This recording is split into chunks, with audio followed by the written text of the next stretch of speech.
तो hello welcome guys. आज का हमारा टॉपिक है इनइक्वालिटीज़।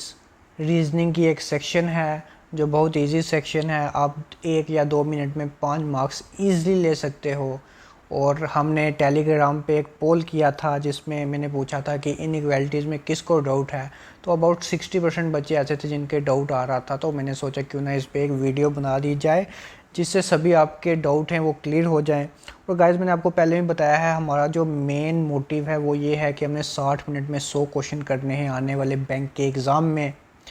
और आज का जो हमारा टारगेट होगा वो ये होगा कि आज हम इनइक्वालिटीज़ को इस तरीके से पढ़ें कि आप 1 मिनट में 5 क्वेश्चन कर पाओ। उसके बाद हमारे पास 59 मिनट रह जाएंगे और आपको करने पड़ेंगे 95 क्वेश्चन। तो आज हमारा फर्स्ट लेक्चर है, सबसे इजी टॉपिक बैंक सिलेबस का, रीजनिंग का सबसे इजी टॉपिक। लेकिन सबसे पहले आपको अपने कंसेप्ट क्लियर करने पड़ेंगे और स्टार्ट करने से पहले हम थोड़ा सा इसका बेसिक और एक ट्रिक्स देखेंगे कि किस हिसाब से इसको जल्दी किया जा सकता है। तो गाइस, सबसे पहले इनइक्वालिटीज़ में यही 5 साइंस हैं जो आपको 5 मार्क्स दिलाएंगे। तो ये आपने छोटी क्लासों में आपने पढ़ा होगा, ये ग्रेटर देन का साइन है, ये लेस देन का, ये इक्वल टू, ये ग्रेटर देन इक्वल टू, ये लेस देन इक्वल टू। तो इसके बारे में आपको कुछ भी बताने की ज़रूरत नहीं है क्योंकि ये सब तो आप जानते ही हो। तो इसके बाद हम चलते हैं थोड़ा आगे। तो गाइस देख सकते हो, अब हम बात करेंगे सीधे ट्रिक की। हम ज़्यादा डीप नहीं जाएंगे क्योंकि अभी इतना टाइम नहीं है कि हम बहुत ज़्यादा डीप जाके चीज़ें पढ़ें, बट ट्रिक से हम करेंगे ताकि आपका भी टाइम कम लगे और मेरा भी टाइम कम लगे। तो गाइस आप देख सकते हैं कि ये साइन है ग्रेटर देन का और ये साइन है लेस देन का। अब हम इनको एज ए ग्रेटर देन और लेस देन नहीं बोलेंगे, हम इनको गेट बोलेंगे। आपको जब भी इन साइंस को देखना है आपको एज ए गेट देखना है। आपको देखना चाहिए ये गेट है, ये भी एक गेट है और ये भी एक गेट है, ठीक है। अब हम स्टार्ट करते हैं। अब आपको बड़े ध्यान से ये चीज़ें समझनी पड़ेंगी, कहीं से भी कन्फ्यूज़न आती है आप पूछ सकते हो। तो गाइस सोचो, ये यहाँ पे है ए और यहाँ पे है बी। आपको ए से बी जाना है, ठीक है। तो रास्ता ये है आपके पास। तो आप देख सकते हो कि बीच में एक गेट है। अब इस गेट को हम बोलेंगे ओपन गेट। आप देख सकते हो यहाँ से ये ओपन है और आप यहाँ से एंटर करके बी तक पहुँच जाओगे, ठीक है। तो आप इजीली बी तक पहुँच जाओगे। अब मैं लेता हूँ दूसरा केस। अगर ए यहाँ पे है और बी यहाँ पे है, आपने यहाँ से चलना स्टार्ट किया बट आप देख सकते हो आगे गेट बंद है, तो आप यहाँ से आगे नहीं जा पाओगे, मतलब आप बी तक नहीं पहुँच सकोगे। तो ये चीज़ आपको ध्यान रखनी है, ये ओपन गेट हो गया, ये क्लोज गेट हो गया। लेकिन अगर आप यहाँ से चलना स्टार्ट करते हो, समझो ए यहाँ पे और बी यहाँ पे है, आपने इस डायरेक्शन में चलना स्टार्ट किया, आप देख रहे हो गेट यहाँ पे बंद है, आप आगे नहीं जा सकोगे। लेकिन अगर आपने यहाँ से चलना स्टार्ट किया इस केस में, तो आप बी तक पहुँच जाओगे, ये गेट है ओपन। तो आपको दोनों डायरेक्शन से देखना है, इसी बेस हम आगे क्वेश्चन करेंगे। बट आप गाइस देख सकते हो कि खाली ये दो साइन नहीं है, इसके साथ एक साइन ये भी होता है ग्रेटर देन इक्वल टू का, यानी ये भी एक गेट है लेकिन साथ में इक्वलिटी का साइन भी है। तो इससे कोई फ़र्क नहीं पड़ेगा, अगर आपको ए से बी जाना है, बीच में इक्वलिटी का साइन है, तब भी आप चले जाओगे, बट गेट ये वाला ओपन होना चाहिए, ठीक है। तो वैसे ही अगर मैं लेस देन इक्वल टू की बात करूँ, यहाँ से आप बी नहीं जा सकते क्योंकि यहाँ से आगे गेट बंद है, लेकिन आप बी से ए जा सकते हो क्योंकि गेट खुला है। तो इक्वलिटी का फ़र्क नहीं पड़ेगा, बस इसके साथ हम इक्वलिटी लगा देंगे तो कोई फ़र्क नहीं पड़ेगा। तो इक्वल टू रह गया खाली, तो आपको ए से बी जाना है तो इक्वल टू से कोई फ़र्क नहीं पड़ेगा। तो ये पांचों साइन मैंने कवर कर दिए ट्रिक से, आप रिपीट करके वीडियो देख सकते हो अगर आपको समझ नहीं आई। अब हम चलते हैं डायरेक्ट क्वेश्चंस पे।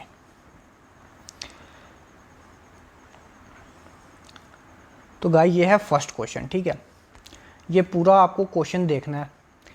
आपको क्वेश्चन इस हिसाब से देखना है कि आपको बताना है कि दो कंक्लूजन दिए हुए हैं, आपको देखना है कि इन दोनों में से सही कौन सा है। हो सकता है कि दोनों सही हों, हो सकता है दोनों गलत हों, हो सकता है इनमें से कोई एक ठीक हो और एक गलत हो, और इधर आर का केस भी हो सकता है। तो ये 5 ऑप्शंस आपके पास होते हैं, आपको बताना है कि फर्स्ट ठीक है, सेकंड ठीक है, इधर आर है, कोई भी ठीक नहीं है, या फिर दोनों ठीक हैं। तो ये चीज़ आपको बतानी है। तो गाइस सबसे पहला कंक्लूजन है Z, आपको Z से K तक जाना है लेकिन इक्वलिटी के साथ। आप देख सकते हो आपको Z से K तक जाना है लेकिन इक्वलिटी के साथ। तो आप यहाँ पे स्टेटमेंट पे आ जाओ। अब देखो Z कहाँ पे है, Z है यहाँ पे और K है यहाँ पे। आप चेक करो कि आप Z से K जा सकते हो। आपने Z से चलना स्टार्ट किया, लेकिन आप देख सकते हो कि Z के आगे ये वाला निशान है जिसका मतलब है गेट बंद है और आप आगे नहीं जा सकते हो। जिससे ये साबित होता है कि जो आपका पहला कंक्लूज़न है ये गलत है, क्योंकि आप z से k तक नहीं पहुंच सके। अब मैं लेता हूँ सेकंड कंक्लूज़न। सेकंड कंक्लूज़न है x से आपको जाना है n तक। तो जो ये सेकंड कंक्लूज़न है वो है आपको x से जाना है n तक। अब आप देखो x कहाँ पे है, स्टेटमेंट पे x है यहाँ पे और n है यहाँ पे। अब देखो आप जा सकते हो कि नहीं। आपने x से चलना स्टार्ट किया, y तक पहुँच गए क्योंकि गेट ओपन है। फिर y से आपने चलना स्टार्ट किया, अब z तक पहुँच गए क्योंकि बीच में गेट ओपन है। लेकिन z से आप n तक नहीं जा सकते क्योंकि आगे गेट बंद है। तो यानी आप x से n तक नहीं पहुंच सकोगे क्योंकि यहाँ पे गेट बंद हो जाता है। तो ये आपका कंक्लूज़न है, ये भी गलत हो जाएगा। तो दोनों कंक्लूज़न गलत हो जाएंगे, तो हम इस ऑप्शन को टिक करेंगे कि नेदर कंक्लूज़न वन नॉट। तो गाइस चलते हैं अब नेक्स्ट क्वेश्चन पे। तो गाइस वैसा ही क्वेश्चन है, बस मैंने थोड़ी सी चेंजेस की हैं इसमें। अब आप देख सकते हो ये स्टेटमेंट है। स्टेटमेंट का मतलब है जो चीज़ आपके पास गिवन है, तो ये चीज़ आपको चेक करनी है ट्रू है या फॉल्स है, और उसी हिसाब से आपको आंसर्स बताने हैं। तो देखो आपका पहला कंक्लूजन है वो ये कहता है कि आपको n से चलना स्टार्ट करना है और जाना है k तक, लेकिन इक्वलिटी के साथ। तो आप देखो सबसे पहले आप देख सकते हैं कि n यहाँ पे है और k यहाँ पे है। तो आप देख सकते हो आप n से m तक पहुँच जाते हो क्योंकि गेट ओपन है, और m से k तक भी आप जा सकते हो क्योंकि इक्वल टू का मतलब भी ये है कि आपके पास जाने का रास्ता है। तो इसका मतलब यह है कि आप n से k तक पहुंच चुके हो और इक्वलिटी के साथ पहुंचे हो। आप देख सकते हो इक्वलिटी यहाँ भी थी और यहाँ भी थी, ठीक है। तो एक छोटा सा डिफरेंस है वो आपको देखने की ज़रूरत है। आपको n से k तक पहुंचना था तो आप n से k तक पहुंच गए, बस सिर्फ इतना फ़र्क है कि आपको इक्वलिटी के साथ पहुंचना था। तो आप देख सकते हो कि इक्वलिटी यहाँ भी और यहाँ भी है, तो ईज़िली आप पहुँच चुके हो। तो ये ऑप्शन हो जाएगा आपका ठीक। सेकंड ऑप्शन है आपका m से आपको पहुंचना है s तक, ठीक है। तो आप देख सकते हो कि m यहाँ पे है और s यहाँ पे है। अब आपको चेक करना है कि आप m से s तक पहुंच सकते हो कि नहीं। तो आपने m से चलना स्टार्ट किया, आप m से k पहुंच गए और k से आप s पहुंच गए क्योंकि गेट ओपन है। तो आप m से s ईज़िली पहुंच चुके हो और यहाँ पे इक्वलिटी की ज़रूरत नहीं थी, और आप देख सकते हो कि इक्वलिटी यहाँ भी नहीं है, तो कोई फ़र्क इससे नहीं पड़ता। तो कॉम्प्लिकेट नहीं करते हम इसको, दोनों को ऑप्शन इसके सही हैं, तो इसका आंसर आ जाएगा both conclusion 1 and 2 are true. तो गाइस मैं आप चाहता हूँ कि आप बिल्कुल डाउट में नहीं रहें। जो ये साइन है और ये साइन है इसमें डाउट नहीं होना। अगर यहाँ पे ए है और यहाँ पे बी है, इसका मतलब ये है कि आपको ए से बी तक जाना है। और अगर यहाँ पे ए है और यहाँ पे बी है, इसका मतलब ये है तब भी आपको ए से बी तक जाना है, बट इक्वलिटी के साथ जाना है। कि जहाँ जहाँ तक आप ए से बी तक जाते हो साथ में इक्वलिटी रहनी चाहिए, चाहे वो इस फॉर्म में रहे चाहे वो इस फॉर्म में रहे। लेकिन अगर यहाँ पे इक्वलिटी नहीं है तो आपको ये चीज़ देखनी है कि आपको अगर ए से बी तक जाना है तो कोई ना कोई एक जगह ऐसी होनी चाहिए जहाँ पे इक्वलिटी टूटे, यहाँ पे इक्वलिटी ना हो। तो ये छोटी सी चीज़ है, जब हम क्वेश्चन प्रैक्टिस करेंगे हमें इस चीज़ के बारे में समझ आ जाएगा। बिल्कुल बेसिक सी चीज़ है। तो गाइस अब चलते हैं नेक्स्ट क्वेश्चन की तरफ। तो आप देख सकते हो स्टेटमेंट ये है, गिवन ये है, हमको चेक करना है कि इन दोनों में से कौन सा सही है और कौन सा गलत है। आप देख सकते हो सी और यू। अब आपको कंफ्यूज नहीं होना, यहाँ से आपको सी से यू नहीं जाना, आपको यू से सी जाना है, क्योंकि आप देख सकते हो कि रास्ता कहाँ पे है, यू से सी। अब आपको चेक करना है कि अब यू से सी जा सकते हो या नहीं। तो आप देख सकते हो यू यहाँ पे है और सी यहाँ पे है। तो आपने यू से चलना स्टार्ट किया, आप ई तक पहुँच गए क्योंकि गेट ओपन है, आर तक पहुँच गए गेट ओपन है, आर से सी तक पहुँच गए गेट ओपन है। तो ये ऑप्शन हो जाएगा सही। फिर आपको आर से क्यू नहीं जाना, आपको चेक करना है कि आप क्यू से आर जा सकते हो कि नहीं, क्योंकि गेट इस तरफ ओपन है। तो आपको कंक्लूजन में भी ये चीज़ चेक करनी है कि गेट किस तरफ ओपन है, ठीक है। तो आपको देखना है कि आप क्यू से आर तक जा सकते हो कि नहीं, ठीक है। अब क्यू हो गया यहाँ पे और आर हो गया यहाँ पे। आपने क्यू से जंप किया यू पे, यू से किया ई पे, ई से किया आर पे, तो आप पहुँच गए। तो दोनों कंक्लूजन यहाँ से ठीक हैं और आपका ऑप्शन 5th हो जाएगा आंसर। तो जैसे ही आप 100-150 क्वेश्चन प्रैक्टिस कर लोगे इन इक्वालिटीज़ के, उसके बाद आपकी स्पीड ऐसी बन जाएगी कि सिर्फ आप आंखों से स्कैन करोगे और 10-12 सेकंड में इसके आंसर देने स्टार्ट कर दोगे। अगर आप न्यू हो तो स्टार्टिंग में आपको अभी 30 सेकंड्स लगेंगे समझने में या क्वेश्चंस निकालने में, बट एक बार जब आप 100 क्वेश्चन से ज़्यादा प्रैक्टिस कर लोगे तो डेफिनेटली आप 10-15 सेकंड के अंदर अंदर क्वेश्चंस निकाल लोगे और अपना बहुत ज़्यादा टाइम बचाओगे। तो गाइस चलते हैं अब नेक्स्ट क्वेश्चन पे। तो गाइस ये गिवन है, ये कंक्लूज़न हमको चेक करने हैं पहली कंक्लूज़न है आपको ओ से जाना है एस तक। अब यहाँ पे ओ है यहाँ पे और एस है यहाँ पे, ठीक है। तो गाइस यहाँ पे थोड़ा डिफरेंट क्वेश्चन है, क्योंकि यहाँ पे एक नया कंसेप्ट आया है कामे का। कामे का मतलब ये है कि ये अलग अलग स्टेटमेंट हैं, एक स्टेटमेंट ये है, एक स्टेटमेंट ये है, एक स्टेटमेंट ये है, ठीक है। तो कामा अगर बीच आ जाएगा इसका मतलब ये नहीं है कि आपको यू से डी तक जंप करना है। कामा कामा इनको सेपरेट कर रहा है, आपको इन दोनों में कॉमन एलिमेंट देखना है। तो गाइस ज़्यादा कॉम्प्लिकेट मैं इसको करूँगा नहीं, आपको मैं शॉर्टकट में बताता हूँ। जैसे आपको जाना है ओ से लेके एस तक, ठीक है।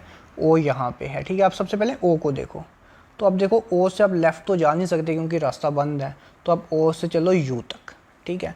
आप पहुँच गए यू पे। अब देखो यू से आगे जाने का कहीं रास्ता है, तो आप देख सकते हो कि यू से आगे जाने का कहीं रास्ता नहीं है, क्योंकि यू इनमें से कहीं पे भी यू नहीं है। तो मतलब इसके आगे आप नहीं जा सकोगे, तो ये ऑप्शन हो जाएगा गलत। आप ओ से आपने चलना स्टार्ट तो किया बट आप एस तक पहुंच नहीं सके। फिर हम चेक करते हैं कि आप डब्ल्यू से यू तक पहुंच सकोगे। सबसे पहले आप देखो डब्ल्यू कहाँ पे है, यहाँ पे। अब यहाँ से चलना स्टार्ट करो और यू कहाँ पे है, यहाँ पे। अब देखो यहाँ तक पहुँच सकोगे कि नहीं। आपने डब्ल्यू से चलना स्टार्ट किया, आप सबसे पहले पहुँचे डी पे, ठीक है। अब देखो अब डी कहाँ पे है, अब डी है यहाँ पे। अब यहाँ पे पहुँच गए इस डी पे, इसका मतलब ये है कि अब इस डी पे भी पहुँच गए, ठीक है। आपको कामे से जंप नहीं करना, मैंने पहले भी बताया है। तो आप डी से आप आगे एन तक नहीं पहुँच सकोगे, तो ये ऑप्शन आपका हो जाएगा गलत। तो आप देख सकते हो कि पहला ऑप्शन था जो आपका वो भी गलत था, और सेकंड ऑप्शन है वो भी आपका गलत है, तो इसका आ जाएगा नीदर। तो गाइज़ अब नेक्स्ट क्वेश्चन ले रहा हूँ मैं, बिल्कुल उसी की तरह मिलता जुलता है, थोड़ी सी मैंने चेंज की है ताकि आपको इस जो लास्ट क्वेश्चंस की आपको पूरी समझ आ जाए। आई होप इस क्वेश्चन को करने के बाद आपके जो लास्ट क्वेश्चन के डाउट थे वो क्लियर हो जाएंगे। तो गाइज़ वैसा ही क्वेश्चन आपको चलना है ओ से एस तक, ठीक है। आप देख सकते हो ओ यहाँ पे है, आपने ओ से चलना स्टार्ट किया, पहुँच के यू पे, और आप देख सकते हो यू यहाँ पे भी है। तो अब यू तक ऑलरेडी पहुँच चुके थे, यानी आप यहाँ तक पहुँच चुके हो। अब आप यू से एस पहुँच जाओगे ईजिली, तो ये कंक्लूज़न हो जाएगी आपकी ठीक। तो ठीक है गाइज, आई होप इसकी आपको समझ आ गई। आपको यू से एस पहुँचना था, आपने यहाँ से चलना स्टार्ट किया, आप यहाँ पहुँचे और यहाँ से एस तक पहुँच चुके हो, ठीक है। अब हम बात करते हैं, आपको जाना है डब्ल्यू से यू तक। अब आप देख सकते हो डब्ल्यू है यहाँ पे, यू यहाँ भी है और यहाँ भी है। आप किसी भी यू तक पहुँच जाते हो तो आपकी स्टेटमेंट हो जाएगी ठीक। आपने डब्ल्यू से चलना स्टार्ट किया, और आप जानते हो यहाँ जाने का सिर्फ एक ही रास्ता है, वो है लेफ़्ट साइड। आप पहुँच गए डी तक, और डी है यहाँ। फिर डी से चलना स्टार्ट किया, आप एन पहुँच गए, एन से ओ पहुँच गए, और ओ से यू पहुँच गए, और अपना रास्ता आपने कंप्लीट कर दिया। तो आप देख सकते हो कि ये दोनों ऑप्शन हैं, दोनों ठीक हैं। आपको जो अपना सफ़र तय करना था आपने ईज़िली तय कर लिया। सिमिलर क्वेश्चन था बट थोड़ी सी मैंने चेंजेस की थी आपको समझाने के लिए। आई होप इससे आपको समझ आ चुकी है, और इसका आंसर होगा both conclusion 1 and 2 are true. Guys ये आज का आखिरी क्वेश्चन, ये है ईदर आर का केस। इस केस में बहुत सारे बच्चों को प्रॉब्लम होती है, बहुत ज़्यादा कन्फ्यूज़न होती है। तो आज मैं मेक श्योर करूँगा कि जितनी भी आपकी कन्फ्यूज़न है वो इस क्वेश्चन को करने के बाद दूर हो जाएगी।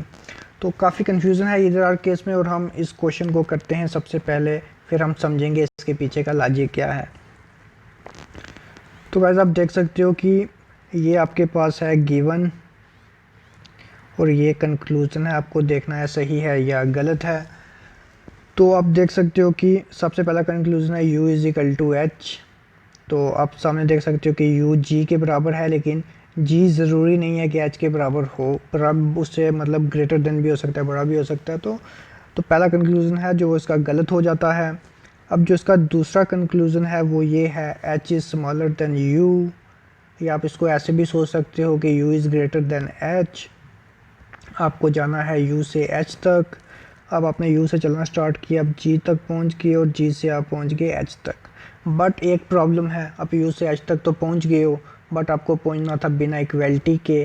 बट आप देख सकते हो कि इक्वलिटी यहाँ भी है और यहाँ भी है, इक्वलिटी कहीं भी टूटी नहीं है। इसका मतलब ये कंक्लूज़न भी हो जाएगा गलत। तो ईदर आर के केस में क्या करना होता है कि सबसे बड़ी जो पहचान होती है ईदर आर के केस में वो होती है कि आपको रिकग्नाइज़ करना होता है, आपको पहचानना होता है कि वेरिएबल सेम है या नहीं। अब देख सकते हो यहाँ भी यू एच है और यहाँ पे भी यू और एच है, तो वेरिएबल जो यहाँ पे हैं वही यहाँ पे हैं। तो सबसे बड़ी केस स्टडी इसकी यही है कि अगर वेरिएबल्स यहाँ पे सेम होते हैं तो 90% चांसेस यही होते हैं कि ये ईदर आर का केस है। आप इसको डायरेक्ट ईदर आर मार्क भी कर सकते हो, या अगर आपके पास टाइम है तो एक बार चेक भी कर सकते हो। ठीक है गाइस, तो ये जो हमने अभी चेक किया उसमें देखा हमने ये भी गलत है, ये भी गलत है। फिर ईदर आर का केस लगा क्यों? अगर दोनों गलत हैं फिर ईदर आर का केस एक्चुअल में उसका मतलब क्या है? तो गाइस अगर हम इन दोनों केस को कंपाइल करें, पहला कह रहा है u is equal to H और दूसरा कह रहा है u is greater than H. अगर हम इन दोनों को जोड़ लें तो इसका मतलब ये हुआ कि u is greater than equal to H, क्योंकि पहला कह रहा है बराबर है और दूसरा कह रहा है ग्रेटर देन एच। ठीक है, तो अगर हम दोनों को मिला लेंगे तो इसका मतलब हो गया u is greater than equal to H. तो इसका मतलब यह है कि आपको u से h तक जाना है लेकिन इक्वलिटी के साथ। तो हम चलना स्टार्ट करते हैं। ये है u, ये है h, आप u से g गए इक्वलिटी 7 है, g से h गए इक्वलिटी 7 है और ये ठीक हो जाएगा। तो देखिए गाइस कितनी इंटरेस्टिंग चीज़ है। अगर इसको हम देख रहे हैं ये गलत है, इसको हम देख रहे हैं गलत है, अगर हम इन दोनों को क्लब कर लेते हैं क्लब, तो हम देखते हैं ये ठीक हो जाता है।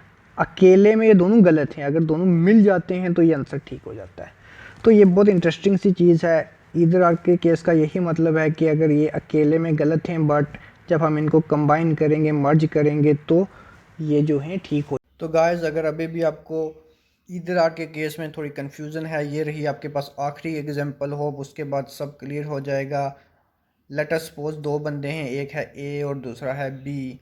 ए कहता है इट विल रेन टुडे, आज बारिश होगी, और बी कहता है it will not rain today, आज बारिश नहीं होगी। तो गाइस जैसे आप जानते हो जो बारिश है वो बहुत अनप्रिडिक्टेबल है, कोई भी इसको गेस नहीं कर सकता सही कि आज बारिश होगी कि नहीं होगी। इवन इंटरनेट में भी प्रिडिक्शन की होती है, ज़रूरी नहीं है कि वो सही होगा। तो जैसे ये ने कहा आज बारिश होगी तो ये स्टेटमेंट गलत हो सकती है, क्योंकि ये भी चांसेस हैं कि आज बारिश ना हो। वैसे ही अगर बी ने कहा है आज बारिश नहीं होगी, हो सकता है इट विल रेन टुडे कि आज बारिश हो जाए, तो बी की स्टेटमेंट भी गलत है, क्योंकि अब तब तक हम किसी स्टेटमेंट को ट्रू नहीं बोल सकते जब तक 100% हमें श्योरिटी ना हो। तो ए भी गलत है, बी भी गलत है, बट अगर हम इन दोनों को क्लब कर दें तो अब गाइस देख रहे हो कि ए कह रहा है बारिश होगी, बी कह रहा है बारिश नहीं होगी, तो जो भी इसका रिज़ल्ट होगा वो इन्हीं दोनों में से एक होगा, क्योंकि या तो बारिश होगी या तो नहीं होगी। बट हम कह नहीं सकते कि आज बारिश होगी या नहीं होगी। तो इस टाइप के जो केस होते हैं बड़े इंटरेस्टिंग होते हैं, उनको हम ईदर आर का केस कहते हैं कि हमें श्योरिटी नहीं है ट्रू कौन सा है, बट हम ये जानते हैं कि इन दोनों में से ही एक ट्रू होने वाला है। आई होप ये एक परफेक्ट एग्जांपल है आपको ईदर आर का केस समझने में, और ईदर आर का केस नीदर नॉर से काफ़ी डिफरेंट है, तो ये चीज़ आपको समझनी पड़ेगी। तो गाइस ये था आज का टॉपिक, थोड़ा लंबा हो गया क्योंकि आपको अच्छे से समझाना था। अब आप मुझे बता सकते हो कि जो नेक्स्ट टॉपिक है आपको किस में कन्फ्यूज़न है, so that I can make a video on that. तब तक के लिए गुड नाइट, टेक केयर।